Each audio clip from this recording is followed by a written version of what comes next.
I went from struggling to hit a 45 kg pull-up to do a 80 kg pull-up in less than 6 months. And in the journey to achieve these numbers, I had some injuries, I had bad technique, but I still managed to achieve this unrealistic progress. What I mean by unrealistic progress is that my progress is higher than the conventional or average progress look like. Because an average progress for the pull-up is between 1.25 and 2 kg per month on the 1 rep max. So if you are an intermediate level on pull-up, so you already have 40 kg pull-up, you should maximum increase of 2 kg per month. But I calculated my progress since I had 45 kg pull-up, and I make a progress of 4 kg per month, which is twice the average progress. So this is the unrealistic progress. So of course I have a stronger pull genetic, and I did bodybuilding before, but this is just to show you that you can make very good progress, and it's because I chose the best accessories and the best backups that works for me to make progress. In this video, I'm going to rank all the best pull-up accessory, and I'm going to say why this accessory is beneficial or not.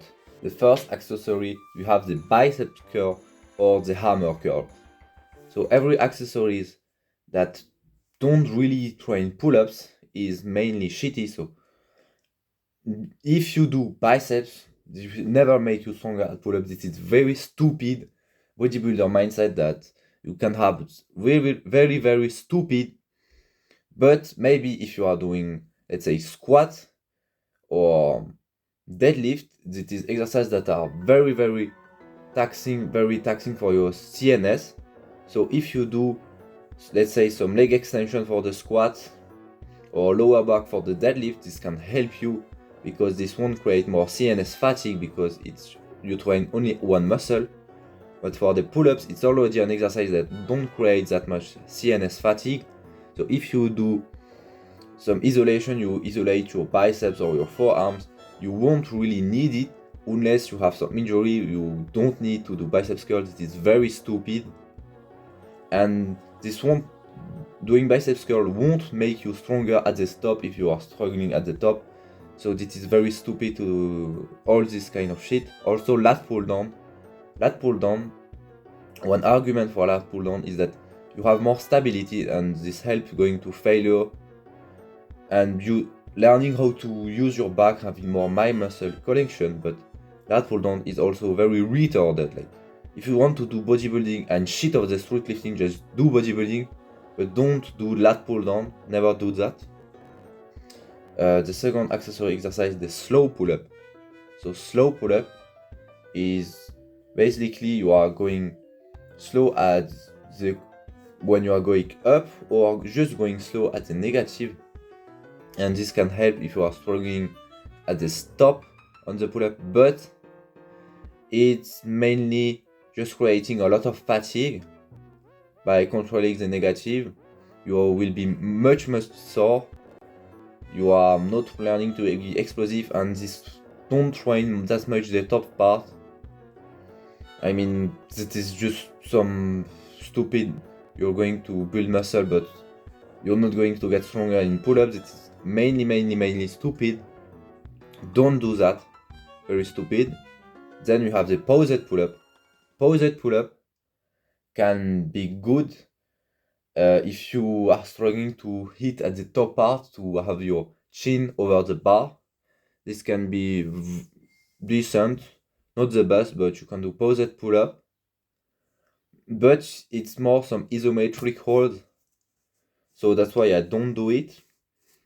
There is also the locked pull-up, so it's the same, but instead of making a pose like here, you are having the bar like this and making a big pose. And the locked pull-up, it's the most stupid thing, because you are making just more range of motion. So if you go like this, you are making more range of motion of the pull-up, you are more exhausted. and that is stupid. It's like doing like say dips below not 90 degrees to train the bottom part. Like this stupid. Why do you want to do more the range of motion? So also very retarded locked pull up. I don't know why people do that.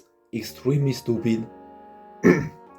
Also we have pin pull-ups. Pin pull-ups is you do pull-up, you are not increasing the range of motion by doing some locked pull-ups or some chest to bar, you are just starting already with your arms not straight. So let's say you are on the pull-up bar, you are on the box, and you instead of starting like this, you start like this and you do just this. You just do the range of motion when it's harder, and it's trying more the upper part of the pull-up.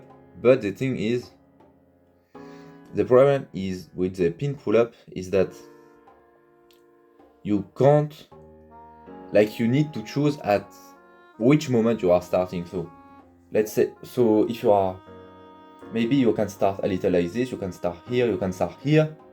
So you will get stronger at the top part and you will use more your biceps and less your lats. But it will be in a very specific moment, and this won't be progressively harder at the bottom. And also on the pin pull-up, because you are starting already like this, you can still try to jump on the box and use the momentum. It's hard to do a good form, train harder on pin pull-ups, and that's why I think it can be good, but it's not the best. Also, we have one normal, one half. So one normal, one half is you do a normal pull-up, so you go from bottom at the top, and then you go lower, but just at 90 degrees. Then you go higher and you do a rep. So you are doing twice the bottom part.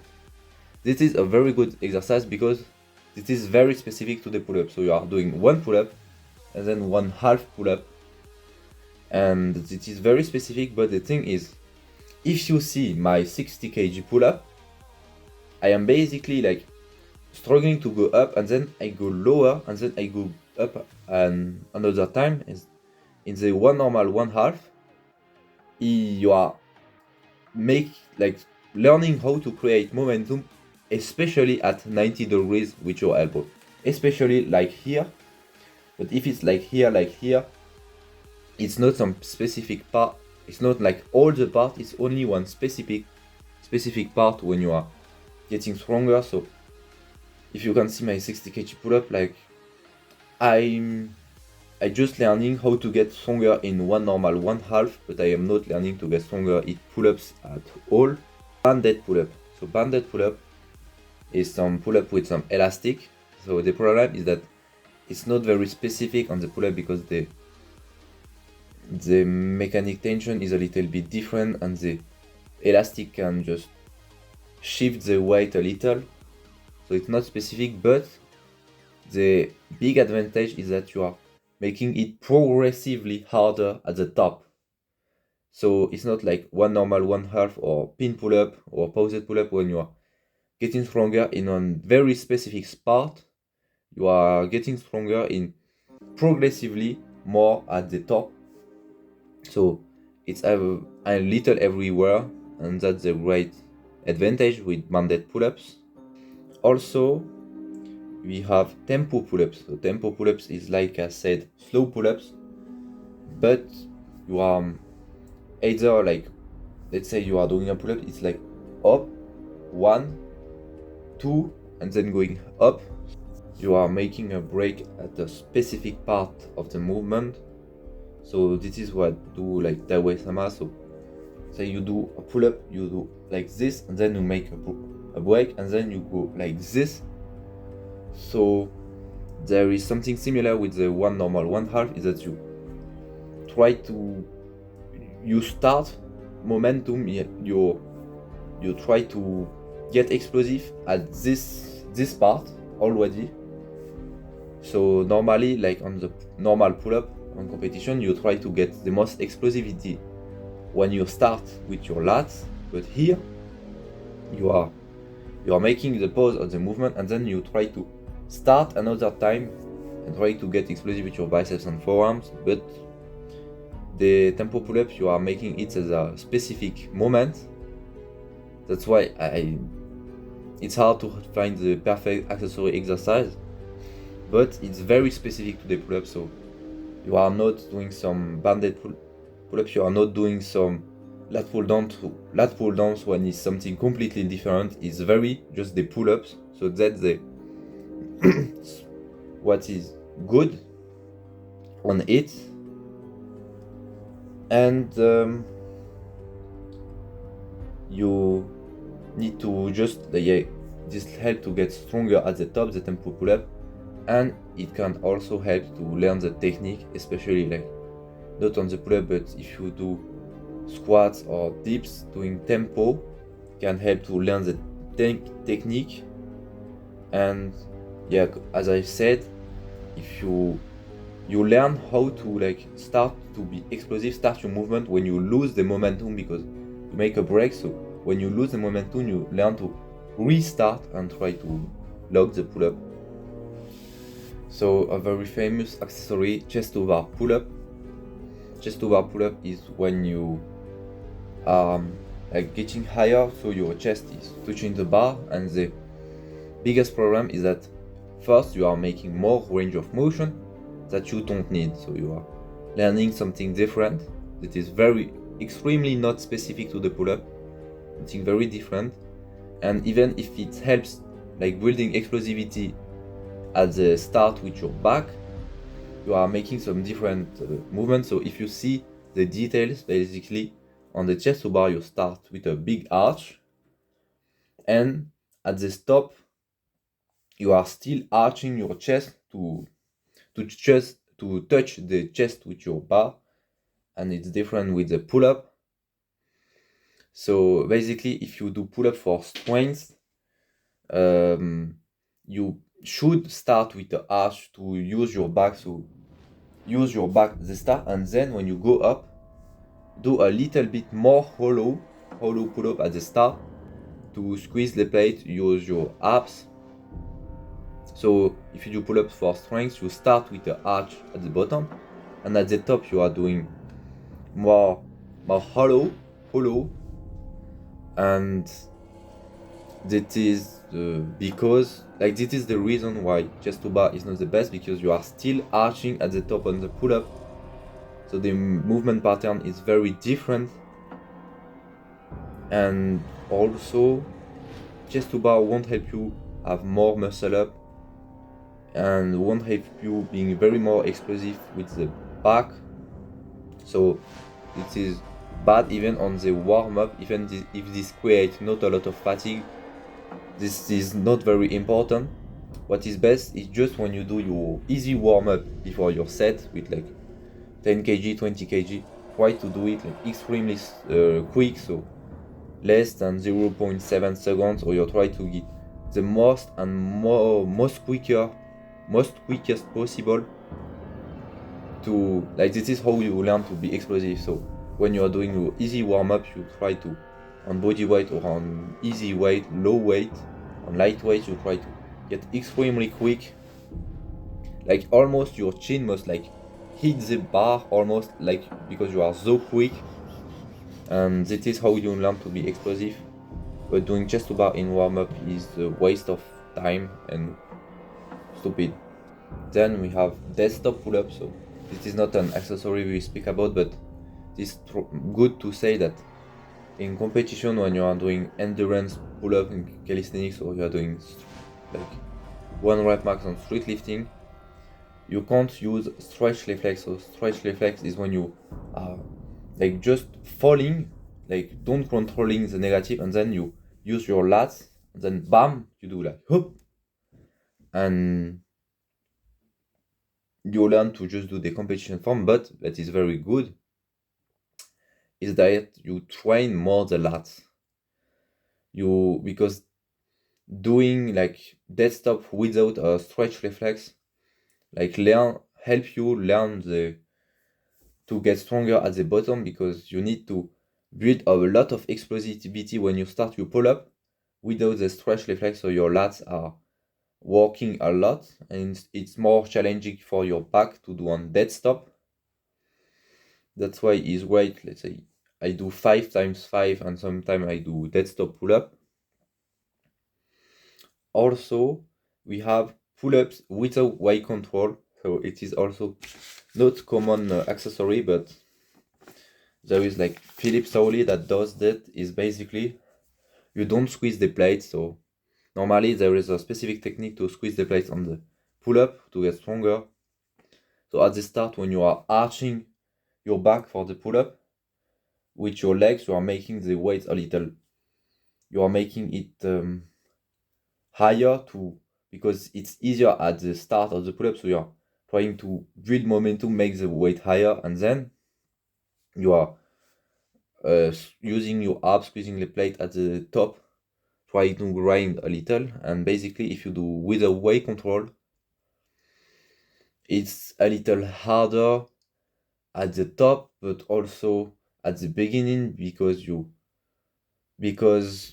if at the beginning on the pull-up at the bottom you don't make the plate like higher with your legs, then you will create less momentum. So it's harder for your backs to create more momentum at the start, and it's also higher at the top on the pull-up to grind. So it's just harder, but because like almost nobody does that and I don't do, I can't say you if it's great. Maybe you can try, but I can't say you it just to because I wanted to speak about all the accessory exercise, and the last accessory exercise that is very very good, it's some rows. So rows, basically I said before on the video that rows, that like all the exercise that is not pull up, that is not specific, is bad. But if you are struggling to use your lower back, if you are struggling to arch on the pull up, this can be very great. Because let's take an example. If you have some lower back pain by doing pull-ups, then this can help you. So just don't do lower back extension for your lower back pain. This won't help you that much. It's better to do rows. So if you do rows and you are assisted, so you are making one hand on the bench and the other is doing with one hand, with one dumbbell, the rows, this is bad because you don't try to use your lower back and your traps at the same time. So this is the goal of the rows, because when you are starting your weighted pull-ups, you really need to arch a lot to use. You are basically going like, so you're like that, and you arch, beam, and you need to use your lats, but you also need to use your lower backs and your traps at the same time. And on the rows, you learn how to use your lower back and your traps on the same time. And this can be very great to do like 2 times 12s on back off rows.